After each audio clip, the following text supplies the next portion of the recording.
If you are wondering if there is going to be Android 17 update for Nothing Phone 4a Pro, then the answer is yes.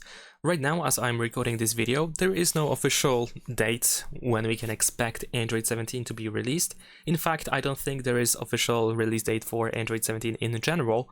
Of course, on Nothing Phone 4a Pro, it's going to take a little bit longer to actually implement the Android 17, and maybe if you're watching this video in the future, and the Android 17 might already be released. This of course depends when you're watching this video, but right now, no official date or anything like that, but surely, since we have promised to receive up to 3 major Android updates, we should be able to eventually get Android 17 on this phone. If you want to, of course, check if there is Android 17, then you can just go to the system settings, and then over here we can go to system updates and we can check if there is a new update with Android 17.